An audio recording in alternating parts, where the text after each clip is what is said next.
What Sure. is your name and where are you from? Craig Eichner, and I'm from Clifton, New Jersey. Very good. How did you originally hear about my website?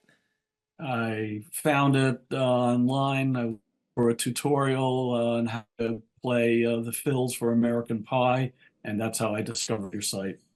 Wonderful. What did you like most about learning from my method? Uh, I do like the notation that you use. The fact that you write out the notes without actually putting them on a staff. Um, the fact that you explain the fills and all the little riffs that And um, go ahead. Did you have something else? I'm sorry. I didn't mean to interrupt you there. I thought you might have had something Uh, else. no, Uh, no, no. Yeah, I mean, just the way you explain it, the fact that you go over everything multiple times. You do it, at different speeds, just to show. I mean, I will add one of the things that I really do get from your site is, aside from the fact you're showing exactly what they're playing, you do emphasize that you don't have to play it exactly the way they're playing it. Have fun with it, and that's just what comes through on your site. Have fun with the music. Excellent. If we're not having fun, why are we doing it? Um, and I have to credit there, the library I credit to all you guys, the hard requests, but the way that I teach, people will mention that. I have to credit that to all the guinea pigs that I had for 20 years. I taught 50 students a week for 20 years. And Mm. there's something about being with real people. You learn kind of what they're going to need and ahead of time, and that they're going to get discouraged here or encouraged here. And I just kind of have an instinct about that when I'm teaching from all those years where I sat beside real people. And I think that's kind of what the internet teachers are missing today. A lot of talent and there's some good teachers, but they haven't had all that time with real people, and they're kind of Mm. guessing. And they don't know the real experience of most people when they're trying to learn. So I think if I would give them one thing to do, it would be to get some real students and teach them, hands on. I think it'd really help their lessons. So on a or what makes my method different from other online piano lessons? Um, Again, I think it's your, should I call it tabulature? Yeah, tablature is Yeah, good. it's your tabulature that really stands out.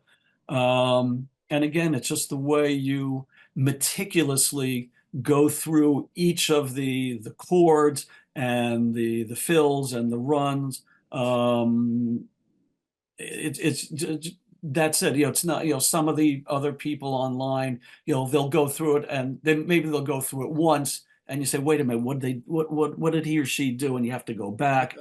Yeah. With you, you don't necessarily have to go back. Sometimes it's like, sometimes for Yes. me, I do naturally, I do go back, but it's just the way you take care. You're very thorough. Thank you. Yeah. And So you capture the sound. That's for me, that's the most important part. You capture the sound that we want to play. yeah, I love that about our instrument. No other single instrument can, like you said, capture a band sound and Yeah. recreate it on one instrument. There's strengths for all instruments, but the piano is kind of the master of that, of being able to do that, and I love doing that for you guys. On a Mm. scale of 1 to 10, how satisfied are you with my lessons? 10. Well, thank you. Thank you. And I always tell everybody, I'm gonna give myself a 9 point something because I always want to leave room for improvement. I had a coach in high school tell me one time, when you stop getting better, you stop being good. So I'm always going for that little extra, but I All right, fine. appreciate 9.9 then. I appreciate the 10. Yeah. So wonderful. Would you recommend my lessons to a family member or a friend? And if so, why? Yes, and I already have. I've told people about your site. Again, Excellent. if you're interested in learning how to play a song the way it sounds on the album, and with really good teaching, not just saying here's what it is, good luck, goodbye. With really good teaching, this is the site. Thank you. And the best, to me, the best test of if something's going to work. Because my goal is for people to learn to play and make it a part of their life. If you don't make it a part of their life, you're not going to keep doing it. For me, that helps me stay in business, But for you guys, it becomes a part of your life. It enriches your life. It makes happy people like you are right now. I'm so excited about talk about all the bands and everything. Music is wonderful, but for that part of it, I feel just that. Let's have my train of thought. It's still early for me. Anyway, where was I going with that? Oh well. um, I do the same thing too. Gosh, yeah, and it's happening more and more as I get older. How I have old a did you say you really were? good thought. Yeah, it was really good. Yeah. No, no, here it If I is. I got can, it. I got it. It was worth waiting for. Okay. The fact that you're playing 12, 15 years later and you're still on the site and you're still playing is the best testament to my lessons that you can have, because a lot of people will have quick success on these other sites. Oh, I learned this song in 7 days, like I said, but I really am not a musician. I don't know where to go from here. But yeah. if someone's still around after 10 years of, 7, 5, whatever, several years, that's a great testament that whatever you're doing is working. The Mm. person that you're using to teach is working, and the way you're doing it is working. So I love and I had no idea that people that signed up 15, 10 years ago are still here. Mm. So I'm loving that. So Craig, at the end here, are there any questions you have for me? Anything I can do for you? No, just keep doing what you're doing. Every now and then I think, gee, I'm surprised Shawn didn't do, this song or this, but it just happened to know it's like you're gonna post the Rock and Pneumonia. Years ago I was thinking, Yes, how come he never it's did that coming. one?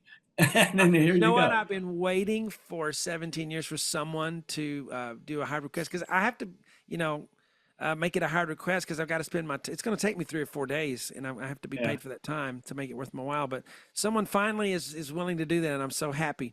Thank you, Rick, for hiring me on that one. When you look at the library, Craig, are you satisfied with how much is on there? Are you satisfied with what's on there? I'm satisfied with what's on there. I mean, every now and then I think of a song and say, how come that's not there? Like, at one point I'd always thought my life would be complete if I could learn all these famous rock riffs, Okay. like the intro to the Temptations. Oh, what is it? Can't Get Next to You. Okay. I think it's one of the greatest piano intros of all time. I did Uh-huh. find another site that had it, but it's like somebody said, if you go to a Paul McCartney concert, oh, gee, how come he didn't play this? Right. Well, because he's got 400 songs Right. yeah. So, I can understand. So every now and then I think, yeah, it'd be nice if Shawn would put that up there. But otherwise, no, I'm satisfied, because most of the time I think of a song, I say, I wonder oh, guess what? Like, I don't want to waste time. Recently, I saw the movie The Instigators, Okay. which it takes its title and ends with the song "Something in the Air" by Okay. Thunderclap Newman. And Yeah. for the first time, I heard the piano part in there. I said, "Gee, I wonder if I'd love to learn." Guess what? You had it. This is a ringing endorsement, Craig, because you're my toughest customer to satisfy on that, because you know so much music. Yeah, And again, it would be wonderful to have, if you're ever in the Waco area, please look me up. Come by for an hour. We'll have some coffee, do a little interview, maybe play some music if I'd you love want. it. It would be so much fun. Really, It would be a seriously, if you're in blast. the Waco area. You have my email. I'm gonna have Evan give you my phone number. I don't give everybody my phone number, but I'm gonna give you my phone, and you can text or call uh, Okay. anytime with it. Um, but yeah, you're the toughest one to satisfy, because you know all of this music. But I will say that most people who are just getting on the site and they were to list the 10 songs they want to learn, they're not going to have the vast knowledge you have, but most of the time, at least seven of them are on there. Sometimes all of them are on there.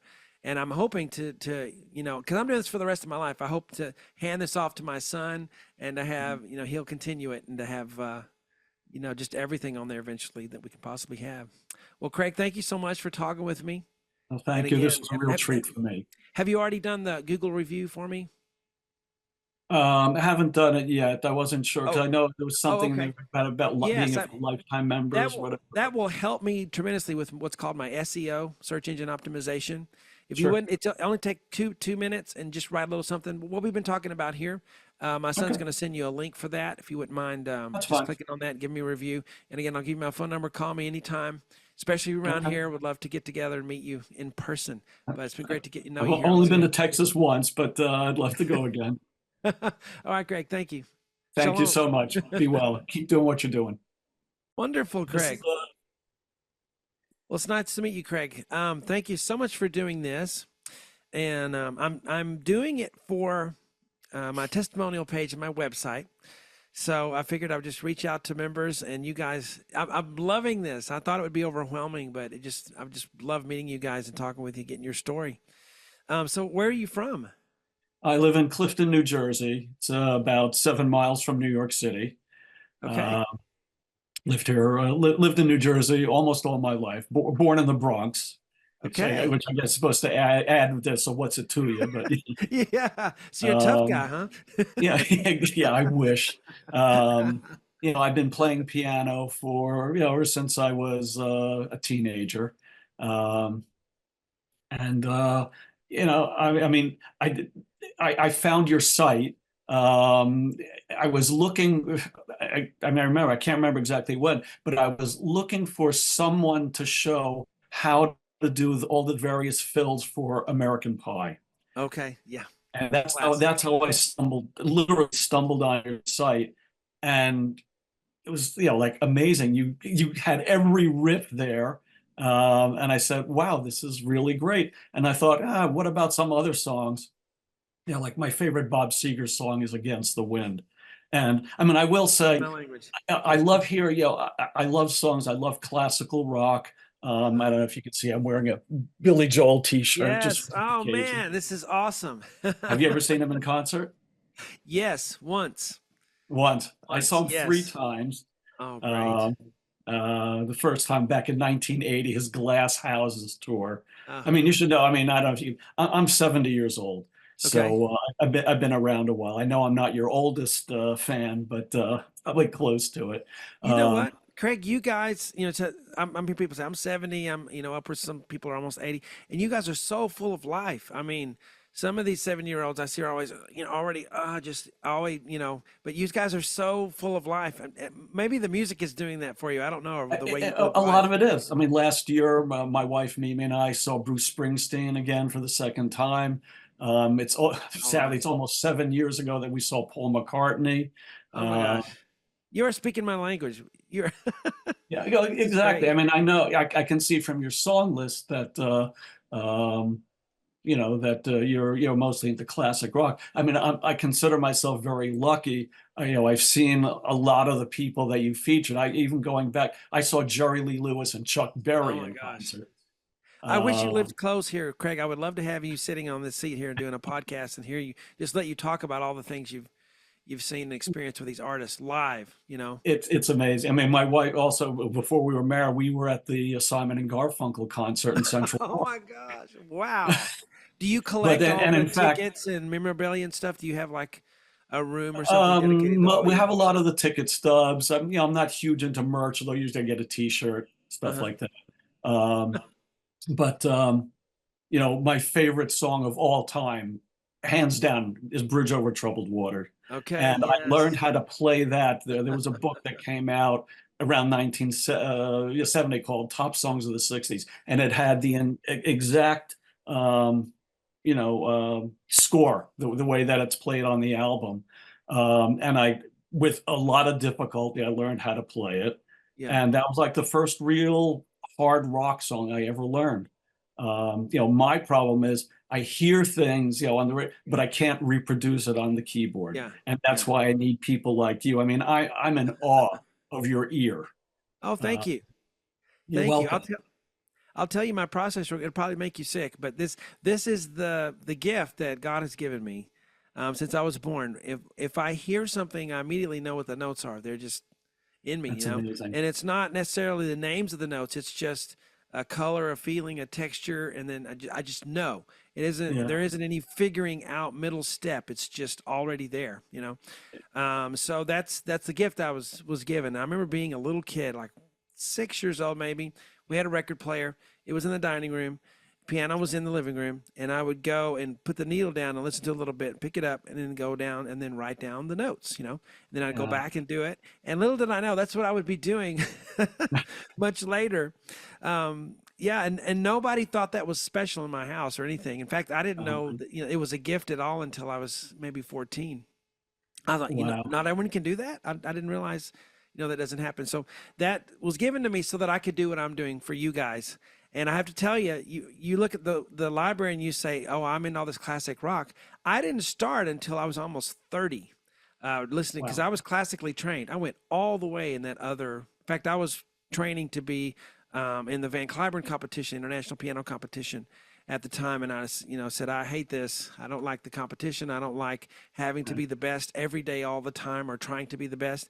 And I just quit. Then I started the website a few years later, and the library is built from you guys. It's all hired requests. Everyone, sends me a hire request they want. I put it on the site. Someone else does it. So I didn't choose any of it. Maybe 0.5%, but the rest of it is the members choosing it. And I have been educated by rock music, and how wonderful it is through the selection that you guys make, all the live versions that you want. Nobody hardly ever wants the album version. They want the live Elton John. They want the live Bruce Springsteen, live Roy Bittan, and Billy Powell, and so forth. So I have to credit you guys to that, and it's been a blast. So I want to ask you about your upbringing. Did you ever have formal lessons where you were trying to learn to read music, or was it all just you on your Yeah. own? No, I took piano lessons when I was starting, I guess about 10, and it was boring, and Huh? you know I wasn't getting a whole lot out of it. But I mean, I don't have the innate talent. I mean, I have to admit that I was never going to be a great piano player. I don't have the dexterity to do all those great runs and stuff. So yes, I did take piano lessons until I guess I was about 16, and then but the rebellious part of me kicked in. I said I just don't want to do this anymore. Uh-huh. Plus, it wasn't the music I wanted to play. You get the sheet music, and it's not the same. No, it's not. So you can you read music if you have to, or are you just Yes. totally lost it? So you No, could. no, I can absolutely read music. Excellent. I mean, I will also say when I was, I guess, about 30, for a brief time, I took some jazz piano lessons from Barry Harris. Okay. He, had this little club in New York. He was giving group lessons, and that's where I first learned about a major seventh chord. So Okay. you can see, I just really didn't know much theory, and I said, "Oh wow, that's the sound I've been hearing, like in Paul McCartney's Let 'Em In and Sure. some other things," and it just like opened up a world for me.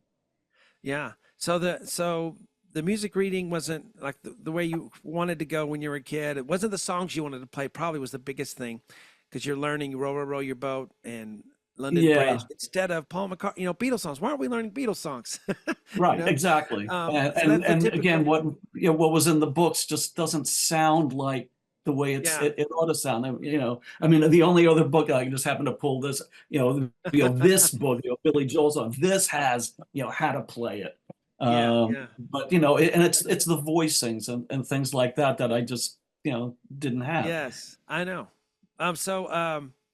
Let's see. So you're the music that's in the books is not what you're listening to, not what you're wanting to learn. So after you quit lessons, um, did you feel like a failure at all? Was there any part of you that went, "Ah, I couldn't do it. I wasn't good enough." Did you feel? I mean, I don't think that's true, but did you feel that way at the time? I was a little discouraged. Yeah. As it happens, I would try to figure out things. I mean, the one thing that I did figure out, which made me immensely proud, was the piano outro to Layla. Okay. Uh, Oh, and I was that's not actually easy. able to figure that out. I mean, it's not that hard, but for me, it was an accomplishment. I was also able to figure out a little bit of the piano run in Ray Charles' "What I Say." Okay. Uh, Well, those are not but, those but are but not but easy. otherwise, just couldn't do it. Like I Okay. say, That. to play Against the Wind. Yeah. I would never be able to figure that stuff out. The basic chords, yeah, maybe, but I Okay. would never have gotten the fills and the piano solo. Yeah. Yeah. So you are. And I would say, I mean, music is not your occupation, right? You probably do something No, else for a no, living. I'm a doctor. I just retired a few months ago. Okay. Wow. All you guys are so. If your own businesses, you're highly intelligent, you're fun, you're full of life. I envy you. So yeah, so it's not music is not your occupation, but I bet based on what you're telling me, if that had been your only thing to do that you could get, because that's what it takes to be able to do that. That's Yeah, what it takes. It has to be your occupation. You have to do it day in and day out, like I've done. yeah, Had I not spent all the time, then I would be sitting here saying that I can't do the runs. I can't. But you're playing for fun. You're playing because yeah. you enjoy it. It's something, maybe even a kind of a therapy for you. But I Hmm. would say that you're a musically talented guy, and I would say because you said you could figure out the Layla thing and what was the other one? What I say. Yeah, what those aren't easy things to figure out. If someone brought that to me and said they figured it out, I'd go, "Wow, that's pretty good." I'm not. So you're I not, figured it out in a way, you know, let's yeah, just say, I go on your side. So oh, okay, I can see where I might have, done a little wrong. yeah, you got some talent. So what was it when you, because you can read music, Yeah, and so when you saw my tablature for the first time, and how long ago has that been that you it's first got listened? a, I'm guessing, I don't know, 2016, 2017, maybe even before. It was somewhere in the mid-teens, I would guess. Okay, so years, yeah, so 7 years, something like that. When you first saw my tablature, did you go, what in the world is this? Did it immediately click for you? What was the draw to it? The No, systems? it clicked right away. I'd been on other sites, with other tutorials, and I would actually write it down, but horizontally. For some Okay, reason, it just never occurred to me to write it vertically the way you did it. yeah. And I still have them. They're on the piano over there. But that's it. No, but it worked really well. I guess I wrote it horizontally because I saw my fingers that way. So I figured, but the vertical actually works better for me Yeah. because I read music. And that, actually when people look at it and go, you should learn to read, it's not that far removed from what reading music is, because it still Right. is vertical. The notes are still, top bottom, Yeah. and there's still that distance. If there's a whole note, there's still distance there. So it's a lot similar to reading music. I'm just taking out that step where you have to learn where all the dots go on the staff, Yeah. and Yeah. and I don't know if you've seen the way I've recently started doing it, but people are loving it. There's a kind of a behind uh, overlay of the staff. Have you seen my recent way I've been doing it? No. It's I actually will have the staff behind there real lightly, so the board still looks like it always has, but there's a staff back there where the notes would go if they were on the staff. And so people that are music readers are like, oh, okay, that really helps me. And people that don't read music, it doesn't hurt them because the staff is not right in their face. So Yeah. yeah, check that out. I'm curious to see what you would think about that, having a music reading background. Yeah. So did you like the fact that, because when I started, I was like one of the first ones in 2007 on YouTube to start piano lessons. And I made the decision from the very beginning to not just put right hand melody every time, to not dumb it down or water it down or do a version. I started from the very beginning. I want to give you exactly what they're playing. And That's I thought, cool. I mean, I don't want to dumb it down, because people, if they are getting to learn something that they love, that's going to be what the fuel is, and they're gonna work harder on that than they will on a version that's not the real thing. People want authenticity. You can even have authenticity in easier songs, and it still can sound, great. So that's Right. from the very beginning. I always wanted to give you exactly what's on the album. Do you notice that? Do you care about that? What do you think about? Yes, that's exactly what I wanted. When I play, I play mostly chords because I like to sing along. Yes, sing Sure. along with it, even though I can't sing much anymore. Um, but to me, I want to accompany myself. And so having mostly the chords and then the fills, that's exactly what I wanted. And that's why I fell in love with your site. Excellent. So that's been a kind of a core thing of what sets me apart, I think, from most other places. And I don't know why they don't do that. They're always, I don't know. I guess maybe the masses want that. I don't know, but I've always found people will choose the authentic Yeah. version rather than a dumbed down, watered down version that's even, melody in the right hand, which sometimes that's okay, melody in the right hand, but I don't know, it's just a little elevator music to me sometimes. But I like to Yeah. sing along, and you said you still sing along even though you don't think you sing as well. A lot of people can sing, but because Yeah. they don't have an awesome voice, they don't. What would you say to them? Should they go ahead and sing anyway? Absolutely. Absolutely. I mean, if if the human race is ever known for anything, it's the fact that we develop music. And that's it. No, I mean, I love to sing. I lead services in my synagogue often. The problem is my range has gotten like about half an octave now. But we have friends who they used to have talent night once a year, Yeah. and I would always prepare. They want, mainly music, and I'd Uh-huh. always prepare like 2 or 3 songs, Yeah. and I'd love to sing them, and I'd love to play while I'm singing, and it's wonderful. You're And, right. and then that's You what would, motivates me to actually sit down at the yeah. keyboard and do it, because I'm a very Yes. undisciplined player, in terms of practicing whatever. I don't have the discipline, although now finally I have the time, but Yeah. that's what I need to do. Wonderful. And you and I have the Old Testament in common. There's music all throughout, right? Yeah, And David, all these musicians, they all had their places. Music was such a part of the culture and daily life, you know. yeah, And we're meant to sing. So I would say if you've ever been in a synagogue or a church, wherever, and you've sang along with the hymn, you yeah, sing well absolutely. enough to play with to play and accompany yourself. Sing even if you don't think it's wonderful. I mean, listen to some of the singers that are on today. You know, Yeah, they can't sing, so go for it. I say. yeah, no, Um, absolutely. I tell people, I don't care, how badly you think you sing, just sing. Seriously. Um, yeah, let's see. I want to get to these questions before I run out of time. So you might feel like sure. you are repeating yourself a little bit, but if you wouldn't mind just answering them because my videographers are going to look at this section for editing and stuff.